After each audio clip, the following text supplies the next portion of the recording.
Hola everybody and good morning as we fly in on the Fiji flight cam this morning to check out the judging tower and one of the best waves on the planet, a wave called Cloudbreak a few miles out to see amazing remote reef pass, which has provided some incredible highlights in pro surfing history for a very long time, and it is the venue for the Lexus WSL Finals Fiji presented by Cero. Today is a nice Friday morning in the lead up to a big World Championship day.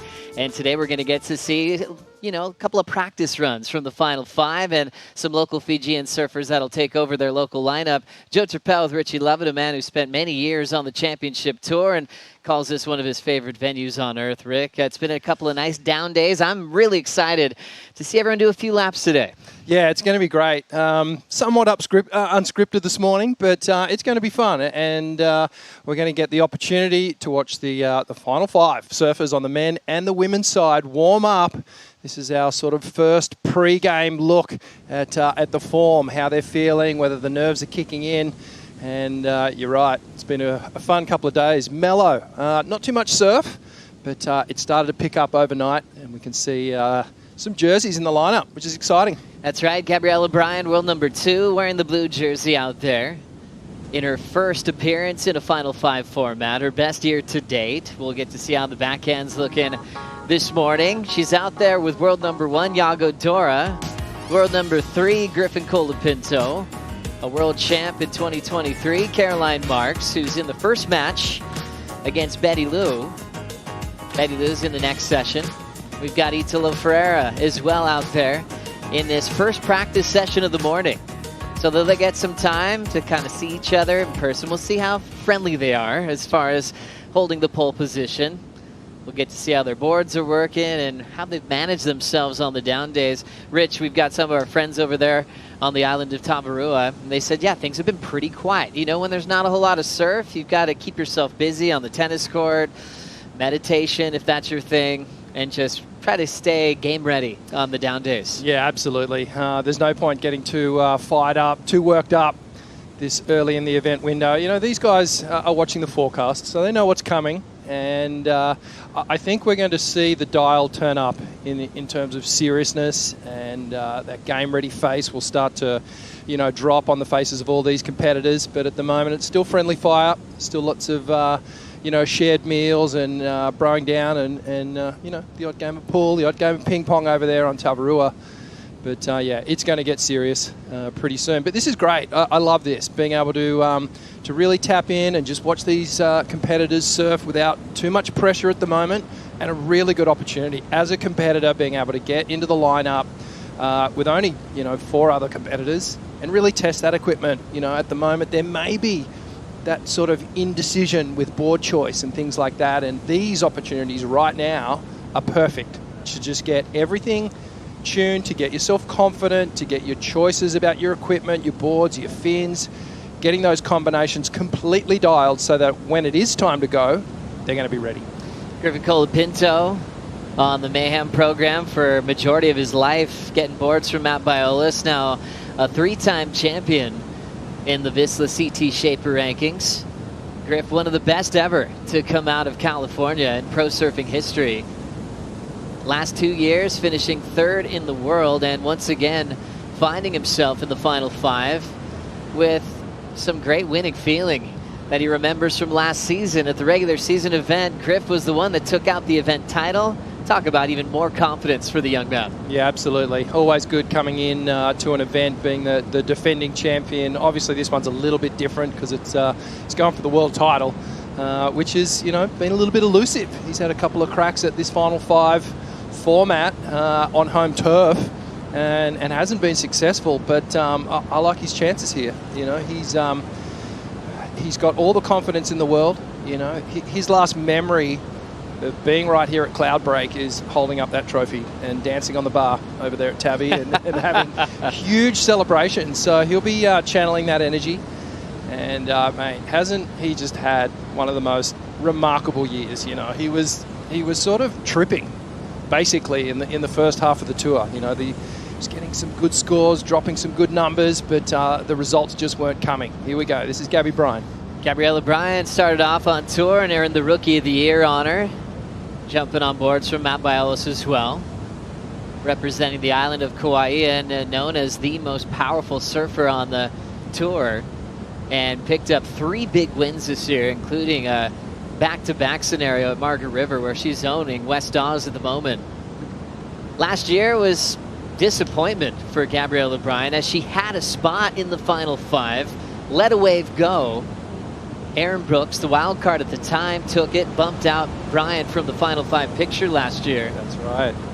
Gabby said that moment was the worst loss she'd felt. She was happy that Restaurants was firing, surfed it for 3 hours, and then started the healing process of a tough loss. I mean, when you surf at this high level, you're going all in, and you can feel like you're grieving when you're going through a big loss like that. It's everything at this level. You know, you sort of live and die by that latest result. We see Gabby up and riding again. And you were saying, Joe, you know, she is undeniably the most powerful surfer on the women's side.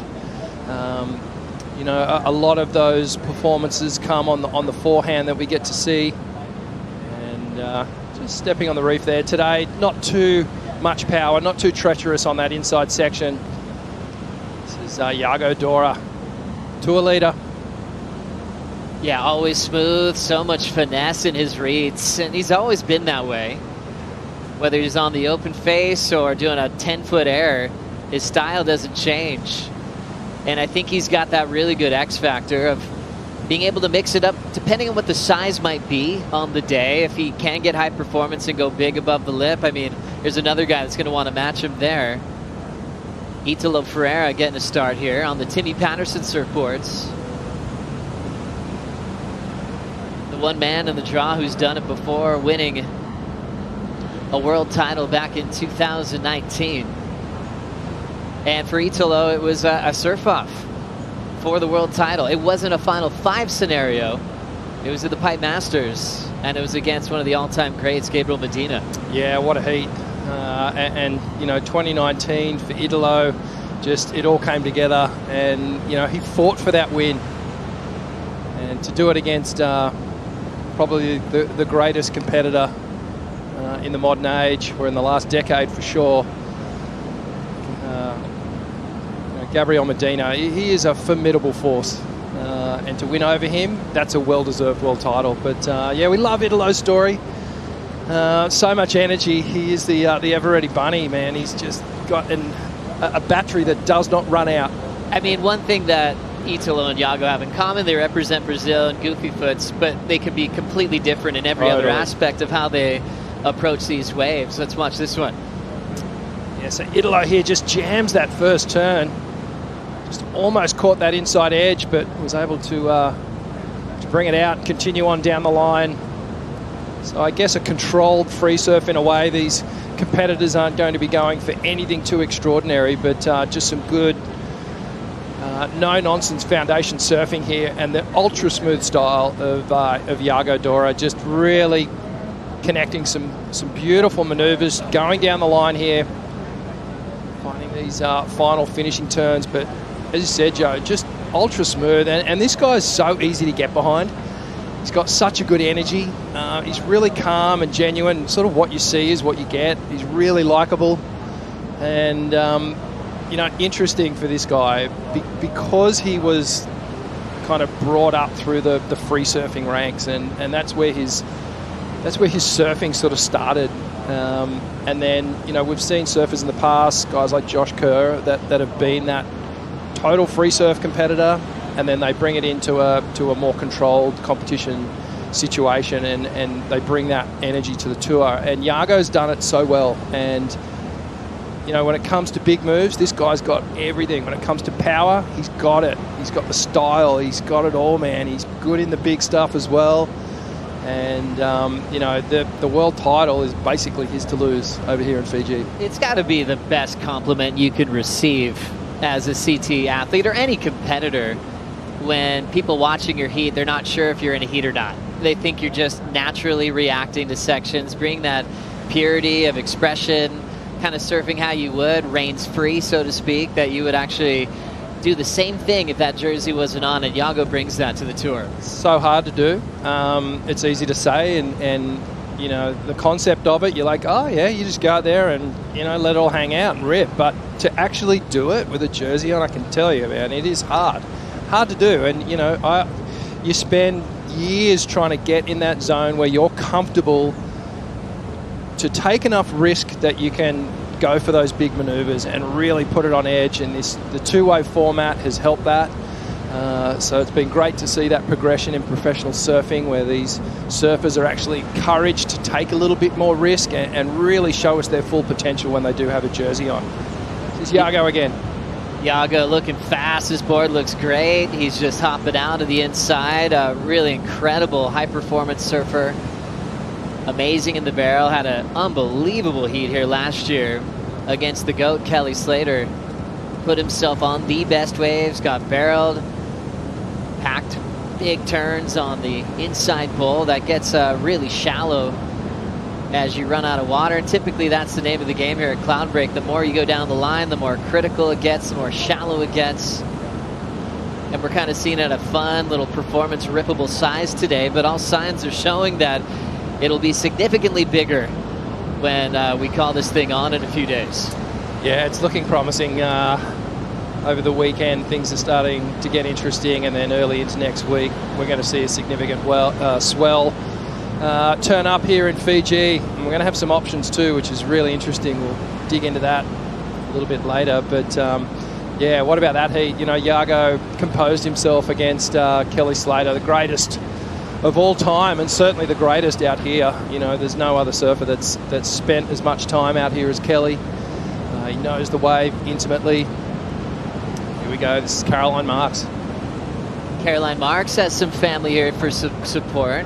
Ran into her dad this morning, Darren, having some breakfast in the buffet over here at the Momi Marriott, and he looks calm and happy. Also got a friend from home, her younger brother, here to give her some great support as she's trying to hunt down a second world title. And she's never had a problem being a lower seed in the Final Five. That's how she earned that first world title a couple of years ago, upsetting a number of the best in the world, including Carissa Moore on the day at lower trestles. Last year came close, really pushed Katie Simmers and sent it to a third and final deciding title match last year. Being on her front side, knowing how to win, only 23, oldest in the draw on the women's side. At 23? Isn't that wild? That is crazy. So she's got that veteran experience coming from title match number 1, but the boss in yellow, Australia's Molly Picklum, winning the season. Here's our yellow jersey on the men's side, Dora, taking this one apart. Yeah, great extension and compression there from Yago. Such a tall guy. He does stay really compact off the bottom, explodes off the top, generating a lot of speed. But yeah, the Caroline thing is interesting. You know, being in the draw and having the world title already, that pressure's off, and there is pressure around trying to get your first world title, and that you know, you've got to somehow block that out. You've got to somehow be able to unlock your ability and unlock that pressure to be able to compete to your best without having that hanging over your head. And Caroline's got it, so she doesn't have that pressure. All she has is the pressure of maybe trying to get another one. And I really like her chances out here on the forehand. And she's, you know what, gone really into this event somewhat, not as an underdog, but you know, there's so much talk around Molly, and so there should be, and there's so much talk about Katie and all the women in this Final Five, so deserving. But Caroline's kind of just happily going about her business. Reports from Tavarua is that, you know, she's having the time of her life, super happy, just involved in conversations everywhere. You know, she is really loving her time here in Fiji. Griffin Colapinto going upside down a couple of times. Fun to see Griff on a performance left. He can go vertical, push the fins out. Has definitely one of the best styles in the game as well. Real fluid, deep into his vision and focus. Doesn't mind closing his eyes and just seeing everything unfold. Said he likes to take in those thoughts, no matter what they are. You know, even if they're thoughts he doesn't want in his head, he wants to look at it. So then he has a methodical way of clearing his mind and focusing on what he's got to do. And he got to show us an example of that on one of the best comebacks in the back end of the tour we've seen in a long time. Yeah, absolutely amazing. You see here, just from the pulled back angle here. Gives you a good view of the wave, the lineup here at Cloudbreak. Here we go, Italo. Just a nice carving cutback, streaking down the line a little bit, looking for something. Sometimes these waves, they push wide, really sectiony at this size. Here goes Yago out the back, driving up the lip, coming from behind, just a little bit late on that one. Italo says, okay, I'll have a go down the line here. Doubling up, pumping for speed. This is where this guy is going to bring a lot of excitement here. Just goes for the big rotation. And we're not going to call that one a make on game day.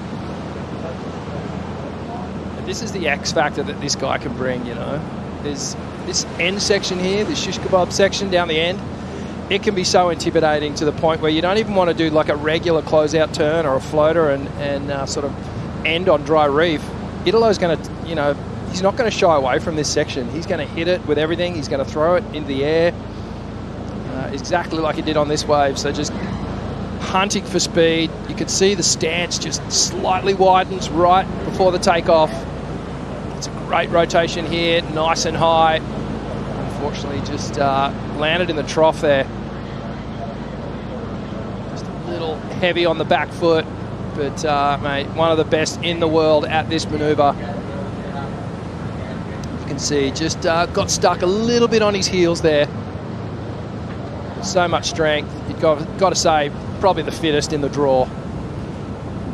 Definitely, Rick, as we see Gabby Bryan. Fun left to slap it around a few times and she'll step off.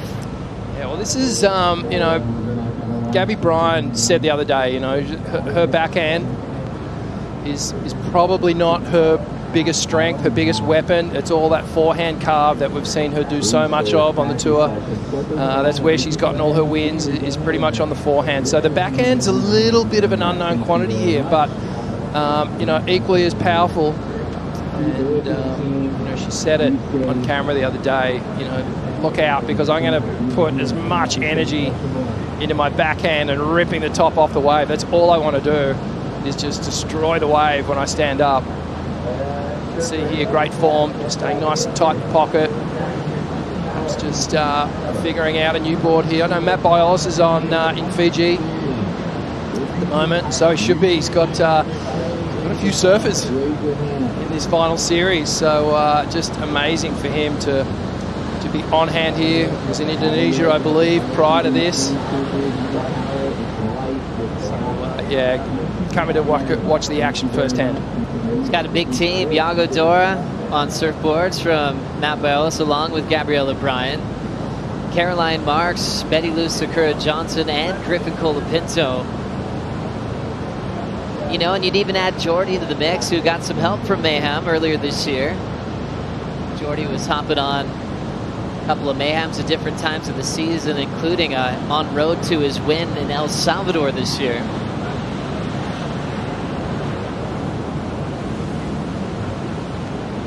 Big lineup here at Cloudbreak.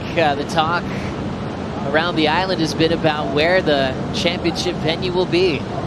Will it be at Cloudbreak? Will it be at restaurants? Everyone putting their hand up on where they'd prefer to see it go down. We'll ask Rick in a second here, as Griff lighting up this fun, rippable head-high left.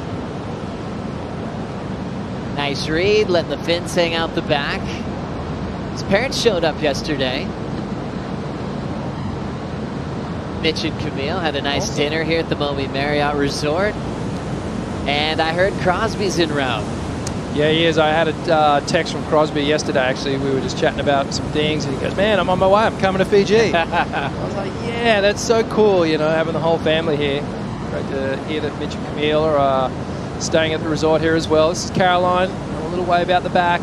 Just that beautiful compact style. She keeps everything just so neat, and there's not a lot of arm movement, upper body movement. She keeps everything quite tight and central.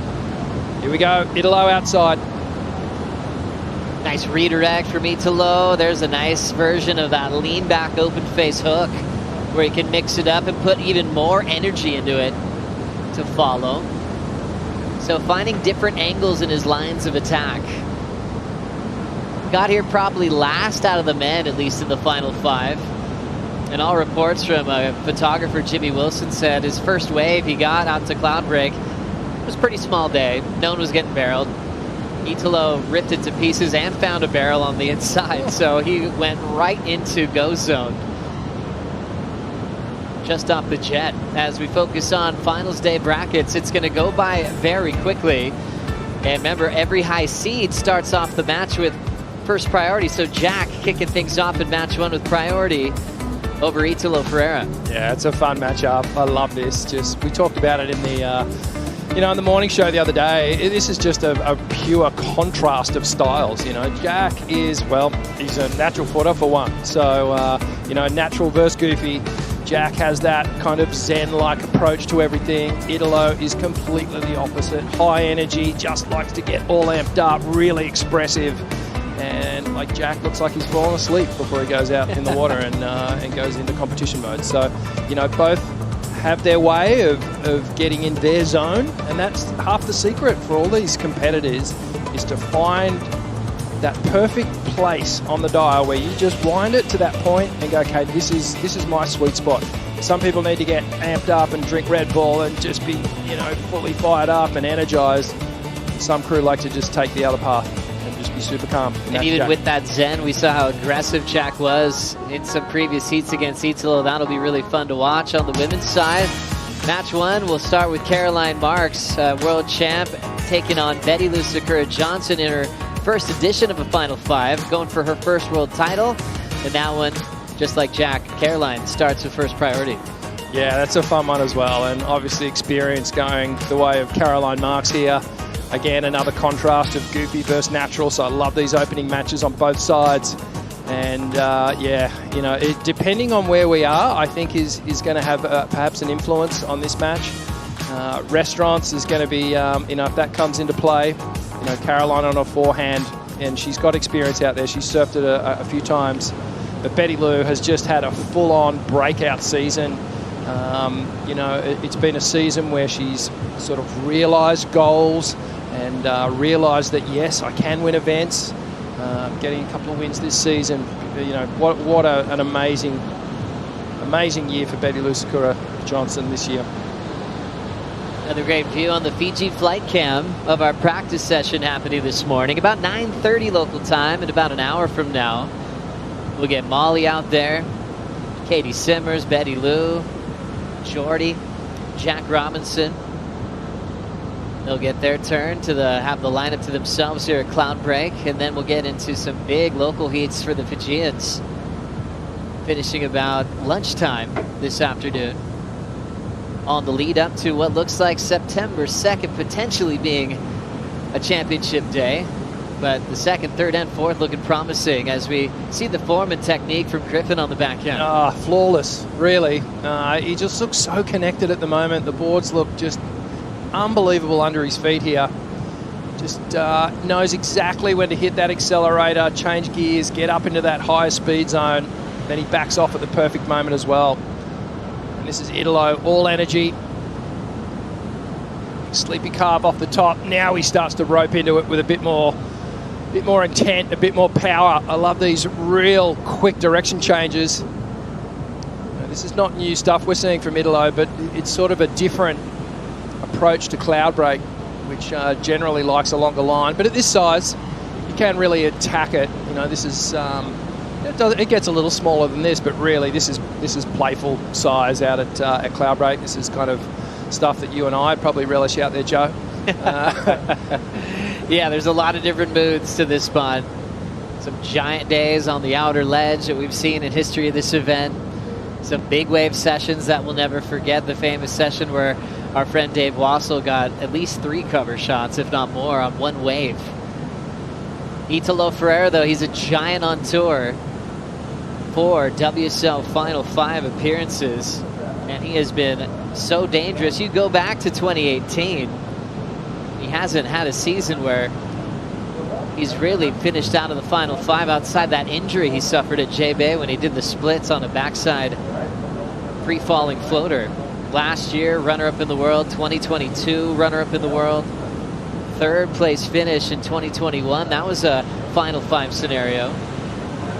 4th place finish in 2018 before his world title year. 2015, Italo was Rookie of the Year and finished his first year in the top 10.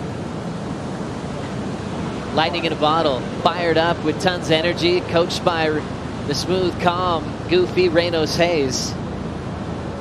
And how quick he can mix it up is always fascinating. Doesn't really stay in one moment of the wave for too long. He's already down the line. Typically catching a ton of waves. Yeah, he's got the wave count this morning for sure. This is Yago outside. Again, streaking down the line on the forehand.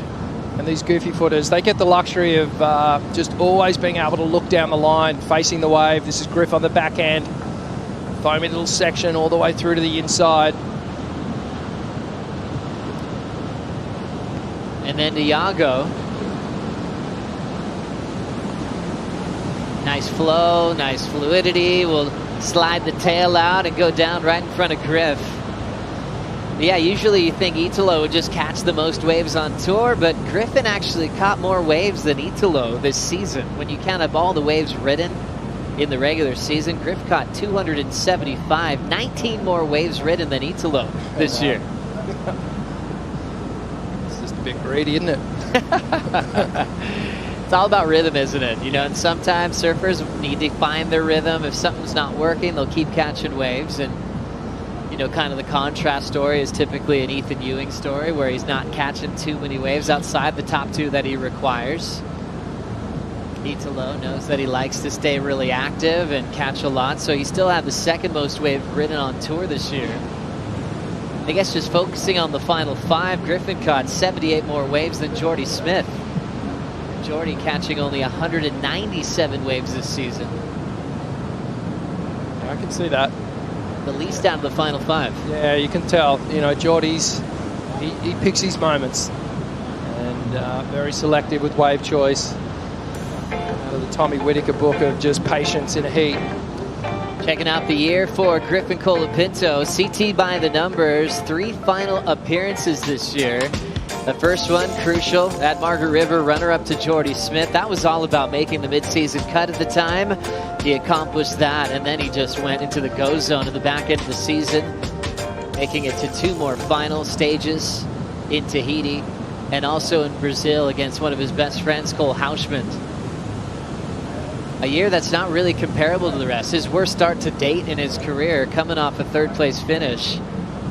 But he might be the most proud of 2025 when he looks back at it all. Yeah, absolutely. To pull himself out of that hole was absolutely remarkable. And here we go. Oh, Italo again, just a bit caught on his heel there. Great aerial view of just the reef underneath these surfers. This is what they're dealing with. It's a big stretch of reef out here at Cloudbreak. And it's amazing. It's remarkable, actually, because it can hold 2 foot to 20 feet. You know, and it holds its shape through that size. Doesn't really change too much in terms of the actual shape of the wave. There's different ledges that start to come to life as the swell increases. But it's a fairly flat reef. You get some reefs like Pipeline, and it's got these big channels in it. It's carved out. Where this reef it's fairly flat. You can see those little veins running through it, but really they don't play too much influence on the shape of the wave. Just the angle of this thing is just set up for perfection.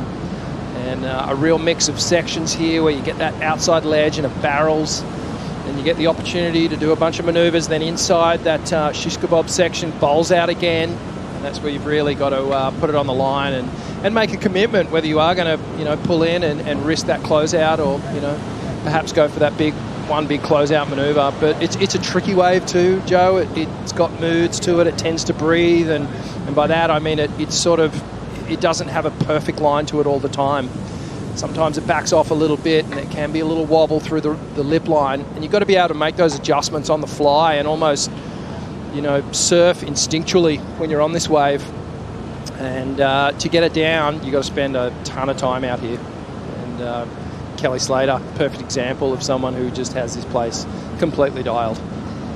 So important coming into a world title day to know where you're at the right time, but it can be more challenging if you don't have the reps behind you. And even in the lead up, you know, when you're kind of spending some down days on land and trying to look up classic YouTube footage of the greats that have been here in the past. And even guys like Italo said he was checking out restaurants, highlight reels, because he's never had a heat out there. And he's going, okay, what's this wave really like? How will I change my game plan if I'm sent out there for his first time with a jersey on? I remember he had a couple waves out there when he was a rookie on a smaller day, but Yep. a true proper session, you know, he hasn't really had one yet at size. So that'll be a fun one to see. I mean, knowing Italo, he's going to fall right into place if it ends up at restaurants on the day. Totally. Restaurants is it's more lined up. It's got a more straighter line, a perfect line when it's on. And I've had a bunch of heats out at restaurants, and I tell you, it's one of those moments as a competitor you live for, because honestly, it's one of the best left-handers in the world. Some will call it the best left-hand reef break in the world. But it is heavy, man. It's like as perfect as it is. Like when you're on your backhand as a natural footer like I am, you're taking off, and in your peripheral vision, you're looking at coral heads coming out of the water when you're taking off. You know, that's how shallow it is. But you kind of lock in. You feel safer almost when you're in the barrel, but then gives you the opportunity to really tag it and put in, I'd say, more of a high performance approach than you would out here at Cloudbreak. It's a longer line that you need to take out here. There's more space to move on the wave face and out here at Cloudy. So, you know, it's going to be interesting. And the picks for each one of these heats, I think, is going to change somewhat as we decide the location, you know, early into next week. Generating some speed now and absolutely flying. And we got a big ramp for Italo and an alley-oop completed, and throws down a beautiful combination as he slams the end section shut. Just classic Italo Ferreira. Performance size, even if it's bigger, he's going to be a huge threat coming from title match 1. And depending on the day, how consistent it is, we'll see if it's really going to bother him not having first priority. Really hard to watch this guy in any lineup around the world. And the goal is to make that title match with Yago as we watch the punt again. See the stance widen again, just goes for that alley-oop. The transition, so impressive and smooth. Lands on the lip, lands on the roof of the wave. Watch this. Bang, lands on it, transitions straight away onto the bottom turn and gets to that final finishing maneuver. He makes it look so easy, but I can tell you that is almost, you know, near impossible to do. Almost started his bottom turn as he was still riding the roof of that wave as he came down for landing from that aerial. He's so comfortable above the lip, and you know, looking at his boards too, his Timmy Pattersons, you know, they don't look small under his feet either. You know, they look like they're a good size. For me, there's enough kind of surfboard out front. Visually, it looks good. There's some width there. So, and he has a ton of boards here too. I saw an Instagram hit the other day where he was kind of going through the quiver. Man, it looks like he's got maybe 20 boards here, maybe more. He's probably got more on the way as well. He's really looked after from Timmy Patterson and the crew in San Clemente, and then Tico and Teco, the brothers, back home in Brazil. Big year once again for Brazil as they look to continue their domination of pro surfing on the men's side. And Yago wants a turn in the game. World #1 for the first time in his career, but I think he always knew that he'd end up being here in Fiji. This is what he had to say at the start of the season. Like, as soon as I got on tour, I went to an interview with Oki for the Oddcast, and he asked me, what are the 2 spots you're looking forward to competing on? I said Trestles and Fiji. And then for my first year on tour, we didn't have Trestles and we didn't have Fiji. We got the chance to surf there last year, but then upgrading to the finals this year is really special. I think it's probably my favorite venue on tour. It's just just the place, like the wave, like so pretty, it's magical. The wave is amazing at every size. It goes from 2 foot to like 20, so it's insane. It's a left too. Yago loves going left, like most goofy footers do, but he more, I think, than most is always dreaming about waves like Cloudbreak being on the schedule. Good news, Yago. This event just got extended to 2029, guaranteed to be a part of the championship tour. And for him, loving this wave, he knew he'd be here. Trestle's popped up back up on the calendar as a regular season event. He won it this year. As we're going down the line with Caroline. Oh, big power hook there from Caroline. Spicy on that one. Fun year for Caroline Marks. Got a win early in the season in Portugal. And was on the podium with this guy, Yago, winning Portugal for the first time in his career. Just a cool, solid pace and a really great surfer's physique, you know, a lot of strength. He loves his training. His coach loves to train too, so he doesn't have to do it by himself. Leandro da Silva is actually motivating him because he wants to train just as hard as Yago does. And I think that's a statement to having a great coach that's doing it with you. They're doing all the same exercises. Leandro da Silva is just as fit as Yago is. You know, they're solid. They love their gym time. They've got a great friendship. And the test run they had last year with some coaching was enough for Yago to know that he was ready to give his friend the full-time assignment in 2025. Yeah, and a great partnership, obviously, between those two as we see Italo up again. And like that last wave, just fitting in a couple of maneuvers where any mere mortal would probably just do one. There's just this edginess to it in comparison to the smoothness of Yago. It's rad, like really different angles on every turn that Italo's been attacking. Yeah, it's really creative, isn't it? The lines that he takes, and it all happens so quick. Blink of an eye, and you're going to miss it. Italo looking really good. Actually, everyone's looking, you know, really good out here. There's some no sign of nerves from all reports. You know, Italo has been, you know, just super engaged and approachable and really friendly, loving his time over there on Tavarua. Let's watch the replay. Caroline Marks streaking down the line here, building speed. I love the patience as she just waited for that perfect moment there just to get up into the pocket of that wave, just carving a nice forehand hack. And then outside, Yago just stitching this one together really well. Bit of a flare on that turn. Check turn cutty into a stall, a little bit of vision. And just exits at the perfect moment. And then outside, Italo just all throttle down the line here. Big power hack. And then bang. Cracks the lip and again just gets to that closeout maneuver so fast. You know, he's going from that heel side, toe side rail transition with just so much speed. And that's just testament to his strength, you know. Lower body strength, core strength. Being able to just place that board and overpower it, dominate the board. Just put it where you want. Here we go, Yago. Nice cool layback to start for Dora. Smashes it again. Goes for the climb for the third maneuver. And Dora starting to move down with the open face. Good patience. He's been throwing the tail out consistently on that end section. And you can tell he's just staying loose. Just falls off the end, throwing a 3-0 around.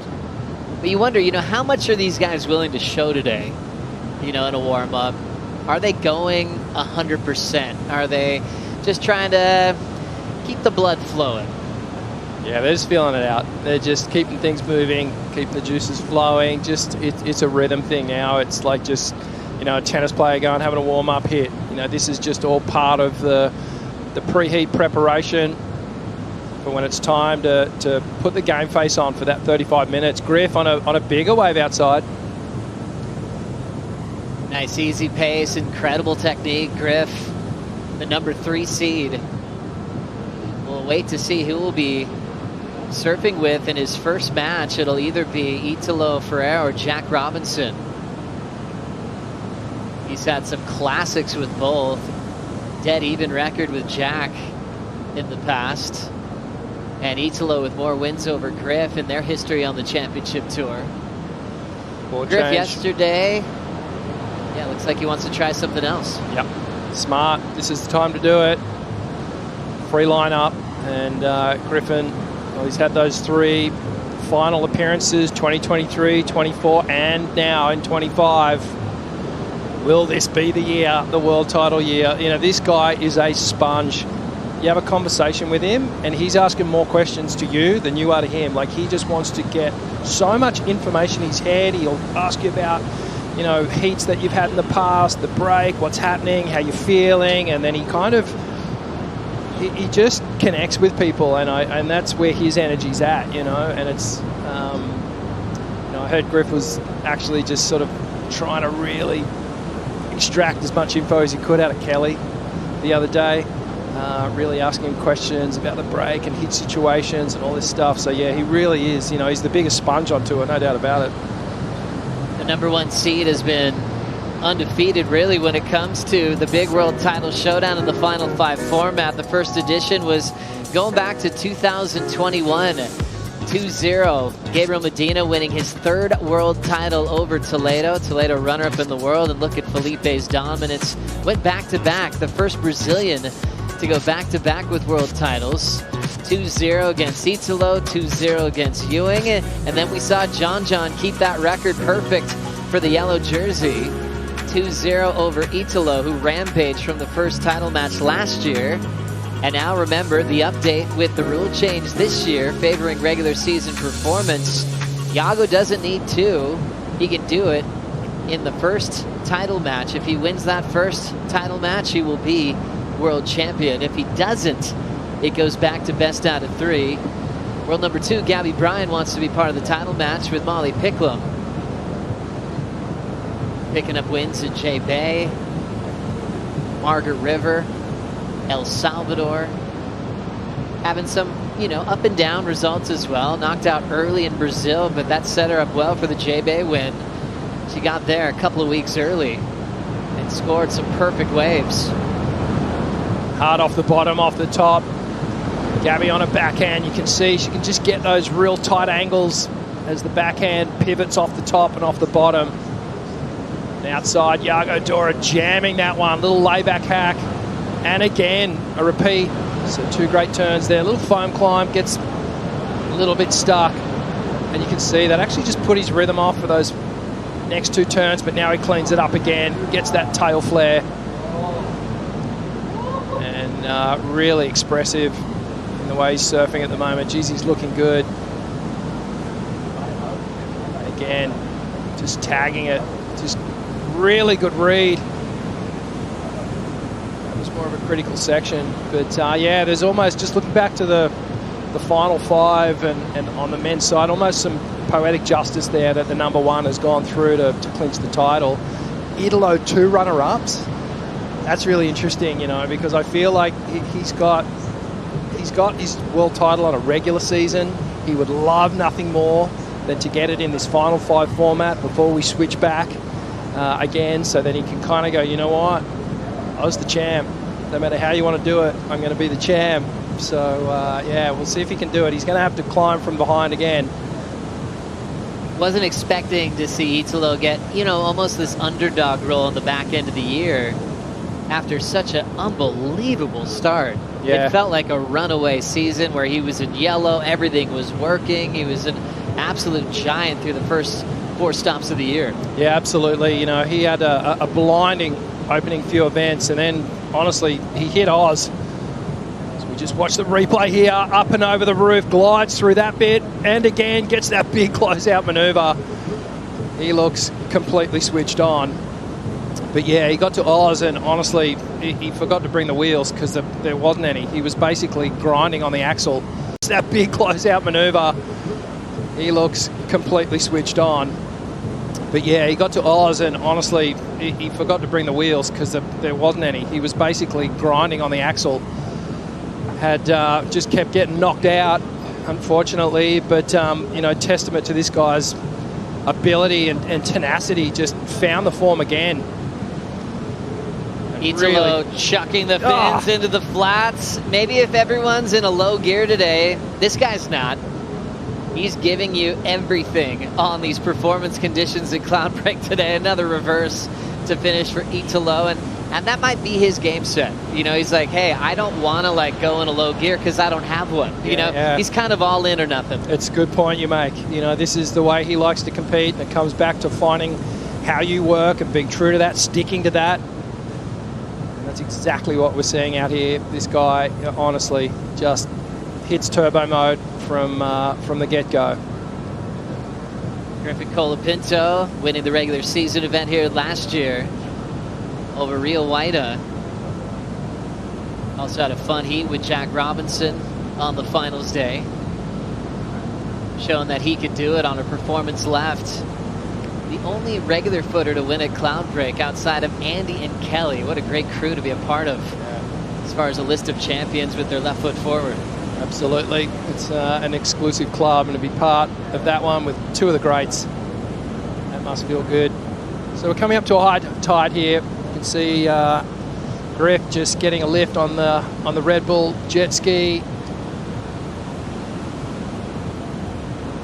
And at low tide this afternoon, that is going to be dry docked. The reef will be exposed. Shish kebabs. Shish kebabs. Aptly named because you end up, well, it's taken many bits of bark off, bits of skin off.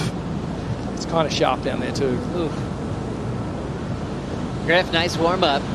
He had a nice day off the island and came in from Tavarua and played some golf with his good friend Gabe Garcia, Brody Sale, and was just in this calm place, just not overhyping. Would close his eyes on the course a few times and just get into his meditative state.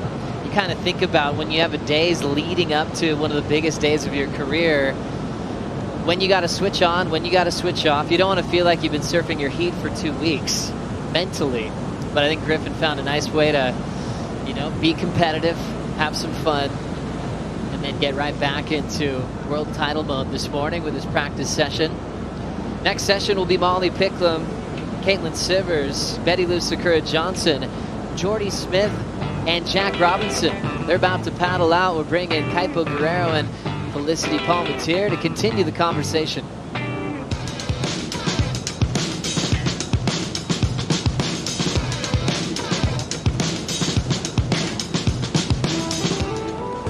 When you're really connected on a wave, it's kind of like a spiritual moment. Like some higher power is taking your body and using it. I've worked so hard to get all aspects of my surfing to the highest level that I can and create no weakness, because then I feel like I deserve it. That's how much I want it. Sometimes a loss is a good thing. It just keeps you hungry. That was my biggest dream ever. I don't want to let that kid down. The male pro Portugal champ. Seeing through all the adversity that you went through, on the other side, there was something beautiful. One of the things I see in Cade that I also had in myself is overcoming the nerves, harnessing them, turning them into fire. What motivates me to care and give back is just like how much I love these guys. They push me just as much as I push them. The more you care, the more focused you are.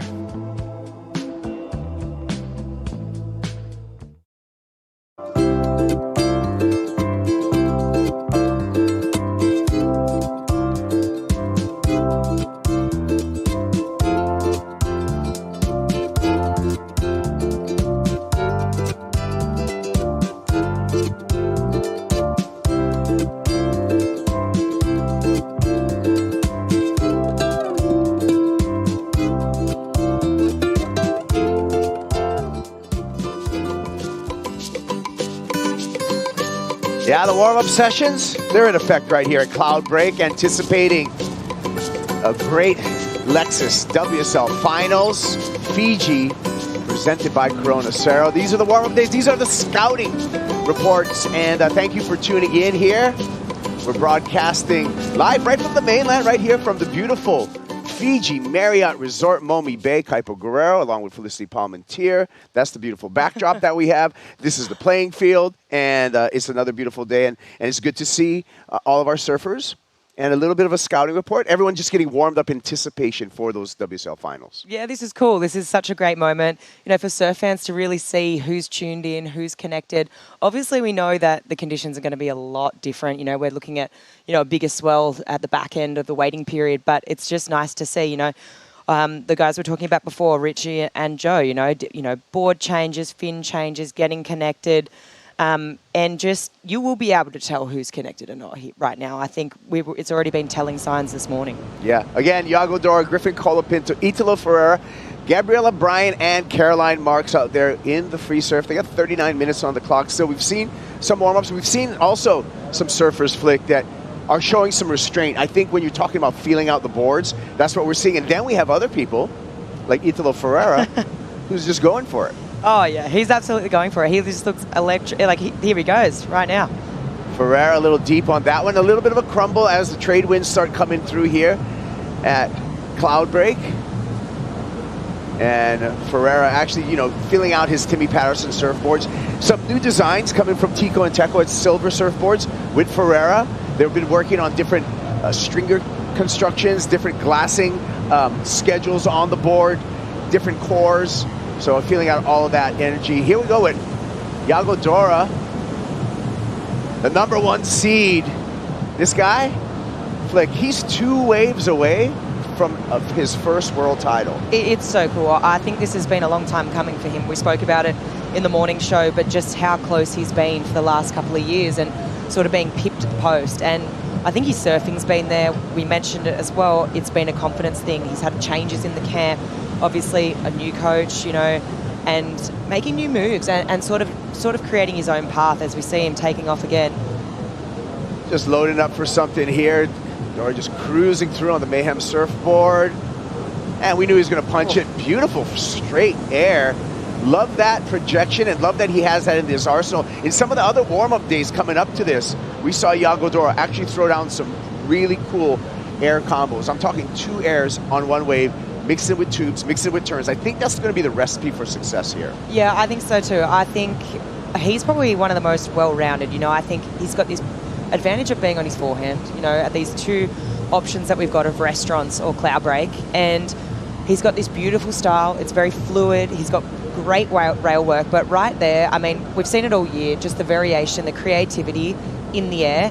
He's also one of those guys like Italo that isn't going to be afraid. You know, it's going to be big, it's going to be heaving, and whether it's at restaurants or Cloudbreak, he is going to put it all on the line, even if it's shallow where most guys or, you know, women would be kicking out. He's like, you know what, I'm going to go for broke here.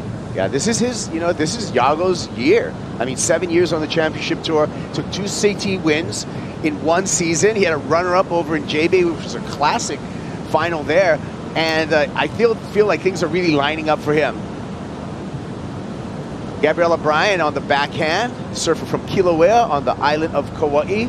First time for Gabby to face this format in the Final 5.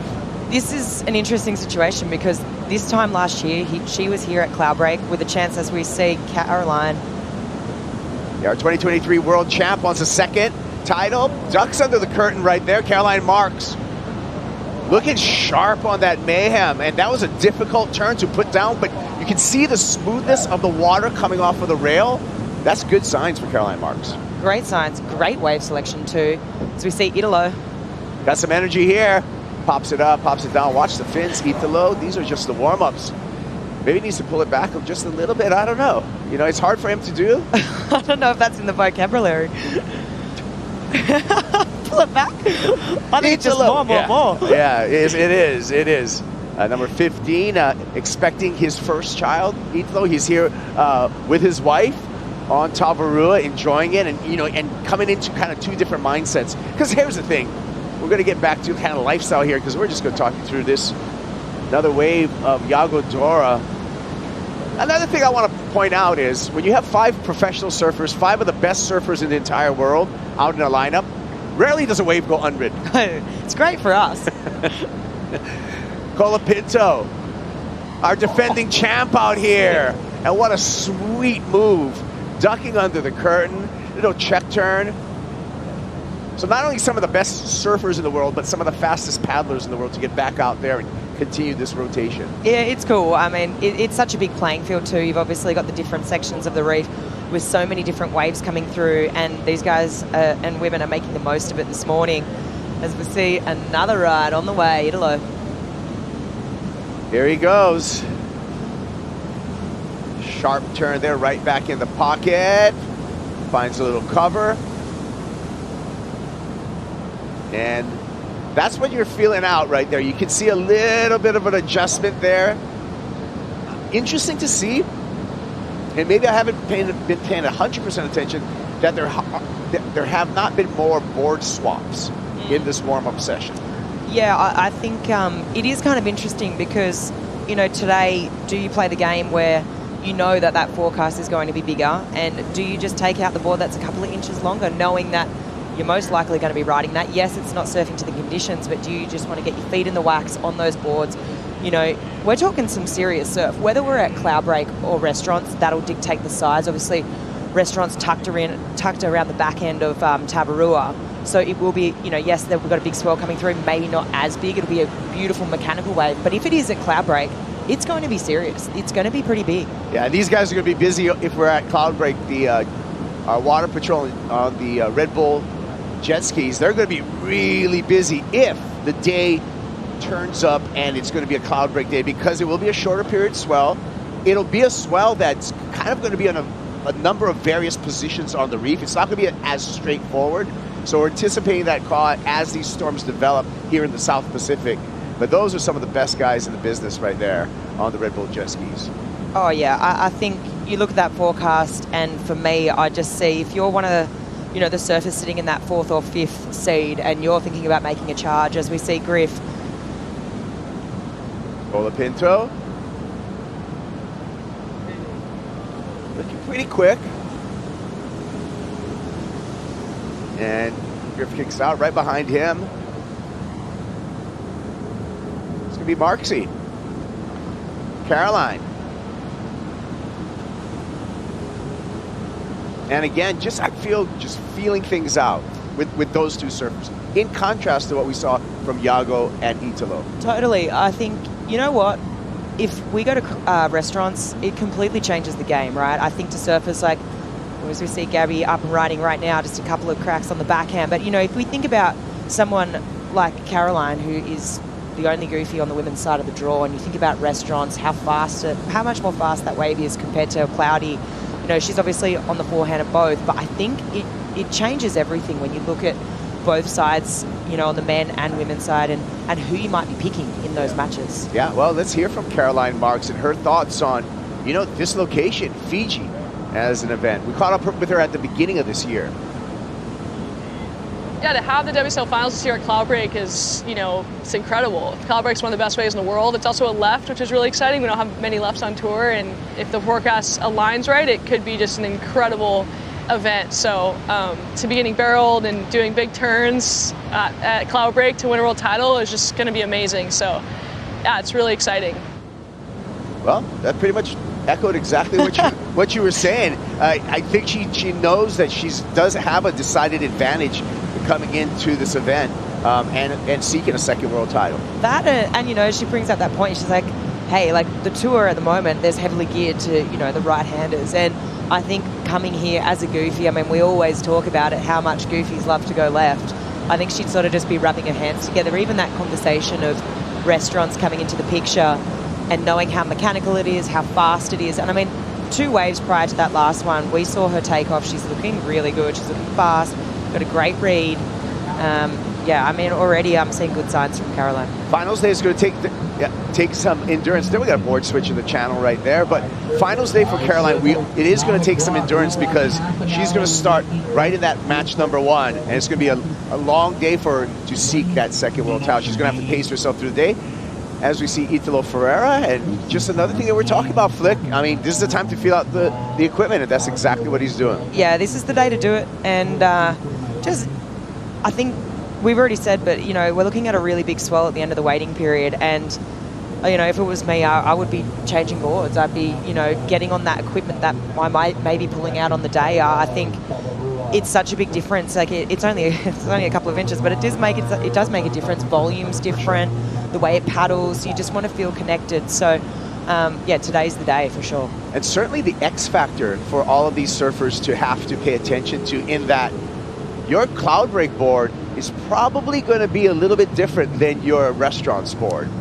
Completely. And that's also a good point. You know, you think about restaurants as a wave, and we talked about it already, it's very mechanical. It's almost wave pool-like. You know, you go back and look at the old footage, you know, when it ran there in 2012, I think CJ, I think Damien Hobgood, and, you know, Kelly, I've seen great footage of him out there over the years. But it just seems like it's more tight in the pocket surfing, whereas Cloudbreak, it's open water. It's this really big playing field, and, you know, maybe you're thinking about those pintails, those ones that are going to be like connecting the dots a bit more, whereas restaurants, it's very, very more acute surfing, I guess, in the pocket. Here we go, Yago. And getting used to that yellow leader's jersey. First time in his 7-year career wearing that jersey, and things are looking up for Yago Dora. He's got a great support squad. His coach, Leandro da Silva, out there on Tavarua, and then his family, Michelle and Leandro, his mom and dad, have made their way here to the Fiji Marriott Resort here at Momi Bay. So we got the family split up, but I'm sure they're out there on the boat. Oh, it's cool. You know, like just walking around the resort the last few days. I mean, it's beautiful here, and you can see a lot of the support, the family all hanging out by the fish bar, the infinity pool. Everyone's super excited. Everyone's getting around, you know, Zusi, Griff, a lot of his family's hanging around here. Yeah, Mitch and Camille, mom and dad, arrived here just the other day. It's a family affair. And it's nice that, you know, the parents get to stay in the... Hey, Tavarua is beautiful, right? And it's close. You got all the longboats that take you right out to Cloudbreak. But the amenities here at the Marriott are absolutely incredible. Oh, completely. I mean, there's definitely something here for everyone. You're never going to be bored because there's so many activities. There's a lot of different restaurants. It's great here. I mean, the sunset up at that infinity pool. Ooh. Chef's kiss. Replay of Griff. Here we go. I mean, this was beautiful surfing. Just connecting the dots. Really, just a great read on this wave. Massive fin blow. But for me, it was this last turn. I mean, shallow water. Perfect read on that lip line. And really well surfed for Griff. Red Bull Jet Ski's going to deposit Griff Colapinto back out into the lineup. And we got 27 minutes on the clock here for this opening warm-up sesh for our final five. Love what I'm seeing out in the water. Let's take a look at our recap. What's happened so far? Get you all caught up. Italo Ferreira looking sharp. Oh, Italo has just not been scared this morning. I mean, he never is, but he's just going for those big moves. And these are the kind of moves that we spoke about that he's going to be bringing on that final day. I don't think it's going to matter too if it's big either. I think he's still going to be going for these moves, and it also just gives you an idea of where his mindset's at. He's not holding back in this warm-up session, that's for sure. Here's a contrast, the smooth Yago Dora. Yeah, it definitely is a contrast for sure. I think you see explosiveness in Italo, but for me, Yago, it's smooth, it's stylish, it's connecting the dots. Our defending champ, he's got success out here. Griffin Colapinto looking good. Yeah, Griff is looking really good. I think back to that finals day last year, and I think it was almost similar sort of size, maybe a bit more groomed, a bit more lined up, but Griff just has demonstrating that he's got a great read. He knows what waves he wants. Bryan bringing the power. Yeah, Gabby on the back end here. I heard the guys, you know, Rich and Joe speaking about Gabby being pretty open that she hasn't felt the most confident. Maybe she is a bit of an underdog here on her backhand because a lot of her results have come on the forehand. Like, if this was a heat, oh wow, I think Italo would have won. If we were scoring this free surf sesh, Italo advances. Oh, this is just crazy. I think, jeez, I did not see that earlier this morning. It's just crazy. The level of speed that he brings to the surf out here is phenomenal, right? Knees, ankles, crazy. Oh. Straight air, Yago Dora. Yeah, Yago's looking connected too, though. I think it's pretty clear to me that he might be keeping some in the tank as we see Caroline. This was a beautifully connected wave in my brain. I loved seeing this. It was well read. She placed all the turns in the right place, and yeah, she's looking good. Griffin. Yeah, Griff. Finding some shade. But he's looking cruisy. I think, it's just interesting watching this.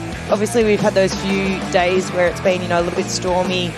Everyone just getting into the activities on Tavarua and having a bit of downtime. But right now, it's go time. For me right now, you already nailed it, Kibes. Italo is looking supercharged. When is he not?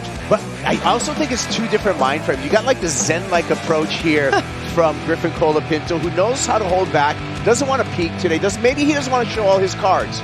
Italo Ferreira, on the other hand, just can't help himself. We saw him win in Abu Dhabi, and even from the very first run over there, he was doing almost the same line every time. Instead of holding back, he could have easily held back and still made it to those finals, but he was just going for it the whole time. I think it's just his personality. Yeah, it's definitely a personality thing for sure. It's interesting because I just think back to the last event at Chopes, and Griff, had a lot to do there. And his approach there was very different to what we're seeing now. I think obviously, you think back to the warm-up sessions and what he was able to achieve. It was that toe day, he was paddling the whole time. He was not holding back, I think, and it worked for him there. But now he's reshifted that focus and he's been like, okay, I'm in contention for another world title here. This isn't my first rodeo. I've been here before. I finished third in the world a couple of times now. And I think we're seeing, him tap back into that sort of more zen approach. Yeah, and you know what? For just being 27 years old, Griffin Colapinto is very lighthearted. He has a youthfulness about him, but he also at the same time has this kind of old soul to him where he's able to kind of, pace himself and put himself in great positions under, a ton of pressure. Well, I think that comes from, he's been pretty open about it, all the work he's done mentally, a lot of, obviously, meditation, we've spoken about that, but it's your ability to be calm under pressure, and I think he definitely has that. I think, in these gnarly situations, we saw what he was able to do in those big days at Chopes only a couple of weeks ago now, and I think, you think to the forecast now and what we've got in store, it's going to be serious, right? Yeah. Whether it's at restaurants and it's over super shallow coral moving so fast, or if it's Cloudbreak and it's heaving on the outer ledge, he's going to be able to control his mind and be cool under pressure. That's what's going to take. Caroline. Again, the board looking good. I just kind of watched the way the spray comes off the rails of that Mayhem, and it's looking like pretty catch-free. I know she bobbled on that last one because she kind of forced that turn, but overall, that board's looking great. And again, look at when we talk about equipment as we anticipate the Lexus WSL Finals Fiji. Again, it's dominated by those crew over at Lost in Mayhem. Yeah, Lost Mayhem. Even here in this heat. Oh, completely. Totally. It's crazy, right? I think, 5 of the top 10 are on Mayhems right now. Yeah. Matt's on the island. He's around, as he should be. It's cool. He's got 5 athletes right now that, in contention for a world title. You think about even the whole tour and how many athletes he's got. It speaks volumes to the whole team there at Lost, and then also Matt, and, being able to sort of be available for that many surfers. And, that's a lot of work. It's a lot of work and it's a lot of time, and it's obviously doing something right. Well, I feel like one of the strengths that Matt brings as a shaper, and just talking with him and knowing him for years, is that he does some of the thinking for the surfers. So there's surfers on his team. Like Yago Dora wants to know everything about his boards, right? Yeah. But there's like a Griffin who's just like, hey, I need boards for Fiji. And Matt already has the files. He already has the rockers. He already has these rail profiles that he does, so that he's able to plug a quiver in for all these surfers, specifically for each of the breaks on the tour.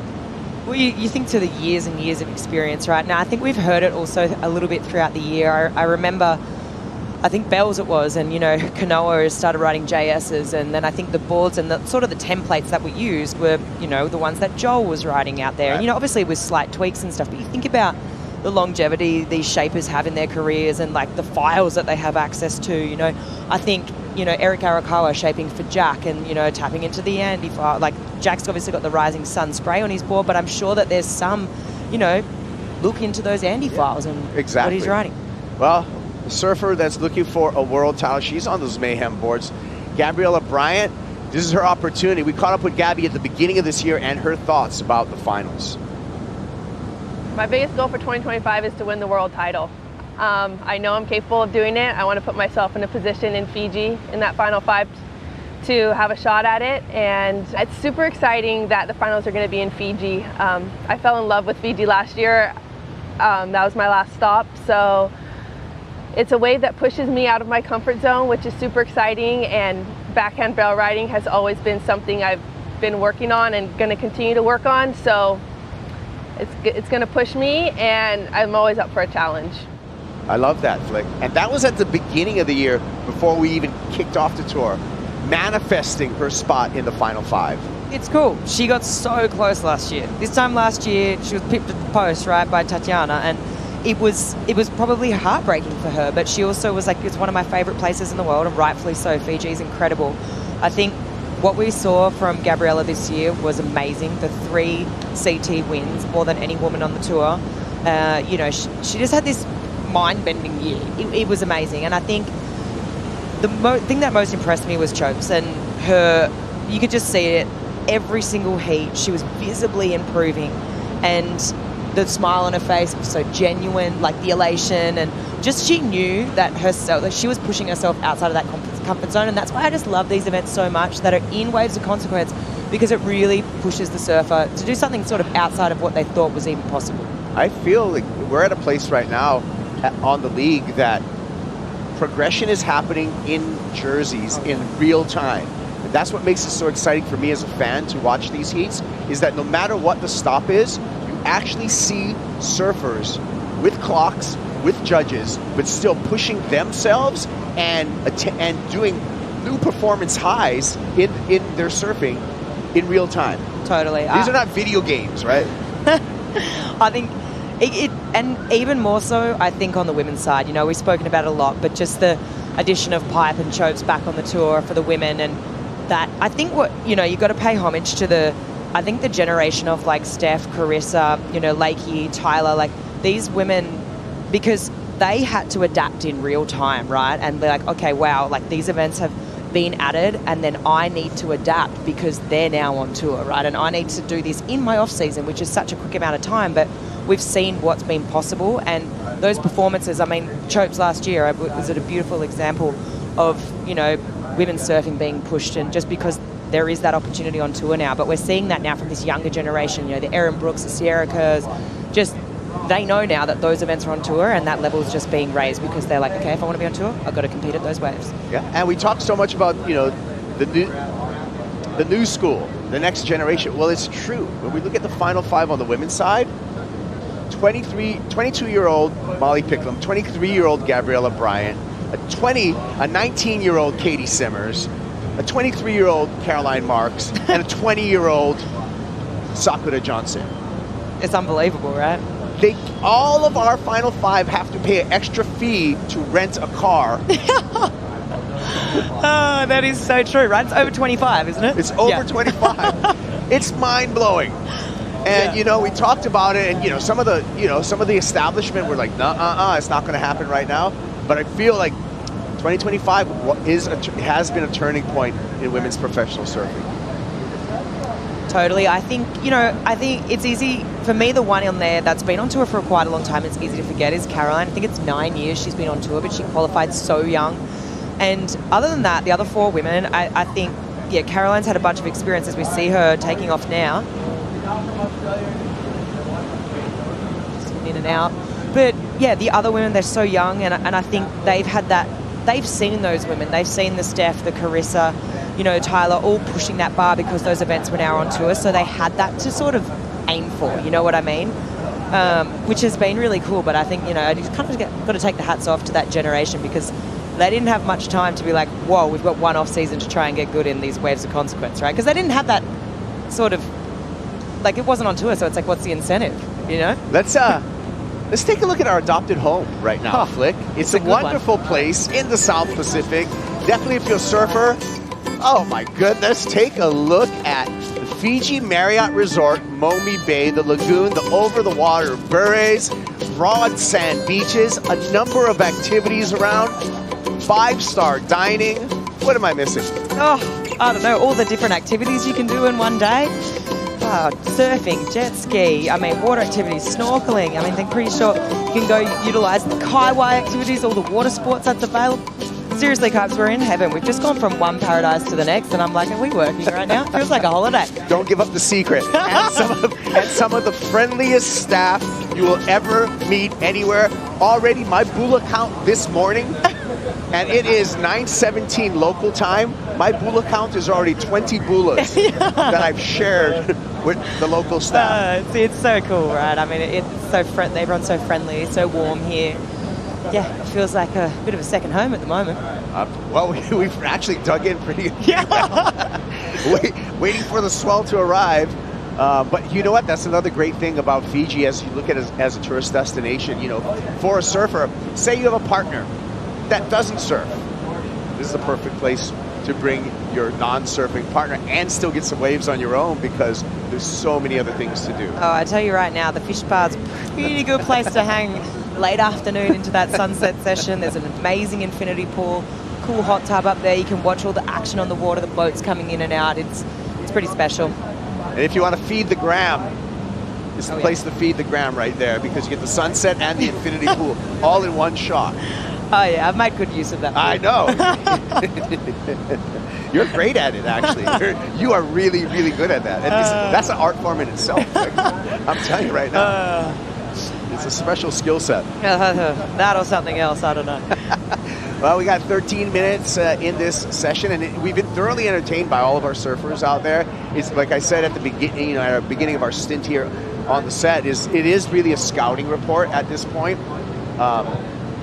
And just to see the form of all our surfers, everyone looks in form.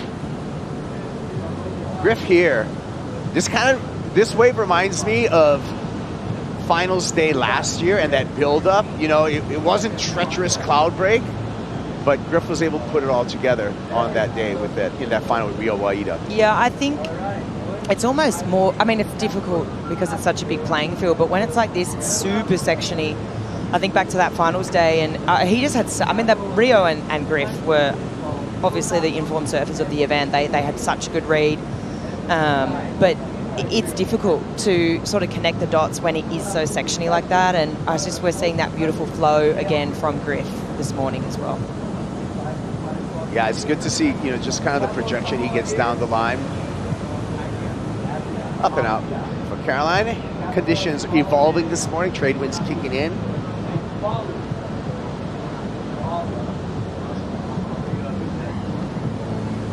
World number one. Looking for a ramp. Undoubtedly, he's not going to find anything there. But just the projection to make it around. Like, even the simple things like that, right? Like, that's impressive, right? I think, yes, okay, it's not something that really scores, but to be able to have that projection, the compression, the extension, just elevate around that foam is impressive. I think we both looked at each other like, whoa, that was cool. It's cool. I think it's just so cool to get to witness this and see where everyone's at. I think it's very evident with who's keeping a lid on it and who's not. Yeah. And also it's an illustration of how good these men and women are. 99% of the surfing population would have not made it around that whitewater. No way. There's no chance. I think there's no way that the average punter is getting around that. That was insane. I mean, maybe you're not even around the first section. He cleared two. And, you know, so you surf with these men and women, and it is amazing how much just power is the turn and the speed in which they surf. Here's one of the speediest surfers and an illustration of some full rail gouges, the Italo Ferreira. Yeah, this is cool. I mean, you're seeing some serious aggression. He's not leaving anything on the table when he's going into those big layback hacks. You can really see the intention for Italo.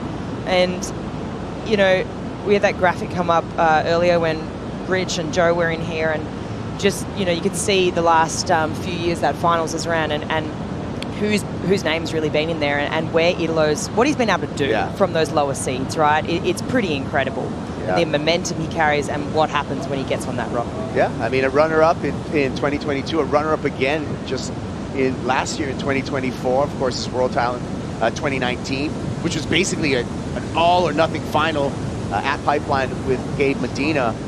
Italo Ferreira started off this season in such form. I mean, I thought we were going to see him in the yellow jersey all year long. You know, semifinals at Pipe, won Abu Dhabi, runner-up in Portugal, but then kind of hit a wall and had to come back from that. You know, quarterfinal in El Salvador.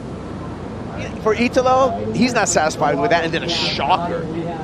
17th all the way through Australia, where he had to come back. Oh yeah, Australia, the wheels definitely fell off a bit, and it's interesting. You know, you see when people, you know, they find those purple patches or those areas where they're just that nothing can go wrong, and then sometimes you fall into that moment, as we see Caroline.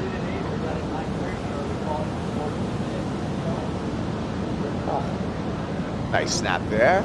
But yeah, you've had those moments throughout the year where you're finding the momentum, and then once where you're slipping out, and then even that last event at chokes for him. I mean, he had some, as we see Yago just tucking into one, but he had those couple of crazy moments again with Jack, that serious rivalry like that those guys are creating, which is so fun for the sport. But I mean, he ended up slipping down into that sort of 5th position. Jack got the jump up him, 4th seed. So yeah, I mean, it was touch and go there, because he started, I think, in that event was he number 3 seed? Or was he number 4? Italo going into chopes. Yeah, he was the number 3 seed, and then he had to watch, right? Yeah. No, I'm sorry. Kanoa was number 3. He was number 4. Number 4 seed. And so he had to kind of watch, and he just barely made it. As we saw Kanoa and Ethan Ewing get bumped, and that was tragic for them, right? Last event of the year, get bumped below that final 5 qualification. Totally. As we see a bit of a bigger set start to roll through. Yeah, upcoming tide. So we got a little bit of a tide push here at Thundercloud. And Griffin with that snap rail grab combo a la Mike Ho way back in the day. Beautiful. Just a beautiful stall technique to do that mid-face snap and then tuck under. Look for something big here. Oh, God. Oh, it's a funnel. And, oh my goodness. Was he still going? That was either see where he pops up. There he is. Well, he was. Is that him or is that Griff? That's Griff, yeah. We don't know. Let's see where Italo was. Oh, he's way up on the reef. So here we go. And this actually illustrates flick, and especially with this swell angle, kind of multiple peaks, and how wide the takeoff zone is over here. Oh, I'd say that playing zone. Let's check on what's happening here. Italo a little slow to get up. Regathering himself. And looks like he's okay, but you do not want to do anything to them. You know, that's where it's sometimes going at 90 miles per hour can be a concerning thing in these warm-ups. It's the first time we've seen him a little bit more slowed down this morning. I think maybe, I mean, he was getting pretty, let's see, I mean, he was either going to load up for a massive punt here or lining up for this tube section. You can see it just got super hollow. Didn't find the exit, but it's so shallow, right? We know that, especially on these smaller days. It just focuses more in on that inside ledge. And there's some big coral heads in there. And you know what? You can come undone in there and you can just end up on one of those. You just touch one of those things and it's going to, you know, cut your skin. So, yeah. But that shot before, to your point, Clabs, I think it's that playing field out there is almost about, 300 meters, 400 meters big. Yeah. Don't know what that is in yards, but it's giant. And you've got so many different takeoff spots depending on the different swell directions and wave angles. So, yeah, it's big. Hey, let's cross out to the channel to Ron and Vaughn Blakey. They're a little closer to the action. How's it going, boys? Good morning. Bola Carbs. Bola Feliz. Hello. How are you guys? We're really good. We're enjoying kind of the scouting report right now, but you can give us, probably your vantage on what you're seeing out there. Oh, absolutely. This is obviously a great place to watch it all unfold. You can see all the spray exploding off the back of the wave, Borno. But we want to talk about the massive energy shift that we noticed this morning when we got out here into the channel. Yeah, we've been in Fiji for a week. It has been an incredible week. We have just been really, lapping up all the wonderful things that this amazing place has to offer. But last night we had our Fiji night, which is a big celebration. Everyone takes part in the ceremonial kava drinking and has a big dance and a sing. And it kind of did feel like the bookend of the good times. We woke up this morning, there was just a noticeable shift people looked like they were ready to get down to business. And after a few days with no waves, you know, getting out here to Cloudbreak Reef, pulling on the Rashi, you could just feel that the world title was imminent. And yeah, there has been a big change in energy there, Ron. Yeah, the conga line ended at about 9 p.m. last night, and the energy shift was noticeable. And the atmosphere on the boat, we noticed before the surfers went out there to tackle this lineup and get reconnected with their equipment. You know, it was all business. Yeah, there wasn't a whole lot of chat going on. These are the same surfers who have been sharing tables, eating meals together, like been in the pool with their kids. This morning, there wasn't a whole lot of, how are you going? Oh, it was great to see you again last night. None of that. They were ready to get out there and actually start flexing, because it's a pretty unique experience. I've never been around a build-up where all the combatants are sharing such an intimate, quiet space, and then they have to get out there and get into combat mode. So yeah, it is pretty unique to surfing. Hey, and there Ron. hasn't been a whole lot of surf either. No. So it's fun to have some waves on offer, and the surfing, as we've seen, is high quality already. Hey, Ron, I got a question for you.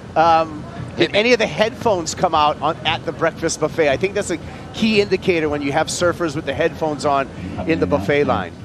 2 minutes remaining. I don't know. When the buffet opens, Kipes, my eyes roll back in my head and I just get in attack mode. But I think everyone's the same. I think the last few days has all been about fighting the flab. That's a contest within itself. I love the shift change, and hey, it's all business from now on out, right, guys? Yeah, it's now just a two-person conga line on Tabby. It's just Vaughn and I just dancing our way around the island. But we're going to keep bringing you guys insights. We're going to have a chat to some of the surfers as they make their way in from the warm-up, and starting to get excited too about the Fijian surfers later on, Vaughn. Yeah, same. We've been watching these guys and girls ripping throughout the practice sessions. That's going to be a lot of fun, but it's like that's the little chip shot into the excitement that is building towards this world title climax. Like, man, you can feel it in the air now. It's starting to get real, and I'm just so pumped, man. Surf fans are just going to be so ready for this absolute showdown. Yeah, we've been lapping up your insights too from the booth, so Kipes, Felicity, keep it coming. All right, well, love having the Blakey brothers as part of the commentary team. I feel like it brings a whole nother level of insight that we're able to enjoy, and I feel like this year is probably going to be some of the best coverage of the Lexus WSL Finals, because we have that addition of those two personalities out on the boat all day long, sharing the insights, getting the interviews, and what a better team than the Blakeys. The Blakeys, they're all time. I mean, they're always having fun.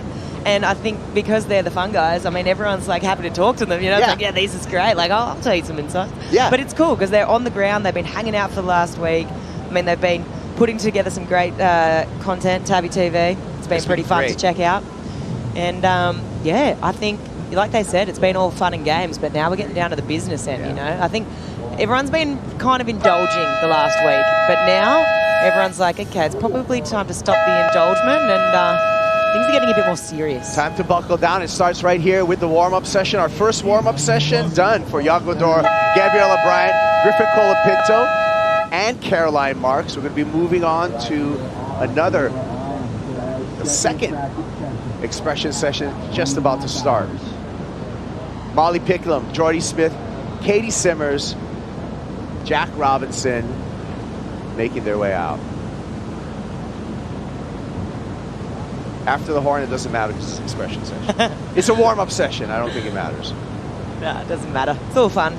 It's all fun. Looks like Italo might catch one too. But, I mean, wow, he's impressed me this morning. What I've seen from him, he just looks so fast. I mean, when does he not? But danger, you know, especially when you have that conversation of restaurants in the mix and how fast he's surfing for that kind of wave, you know, before, it just changes everything with restaurants, and he's looking good. It's good to see after that kind of that slow, you know, kind of getting back on the board he had after that closeout barrel, that it looks like he's right back, you know, so it's good to see that all the parts are functioning still for Ferreira. Totally. I think you're thinking, oh, did the wind get sort of knocked out of his sails a little bit more there before? It kind of looked like that.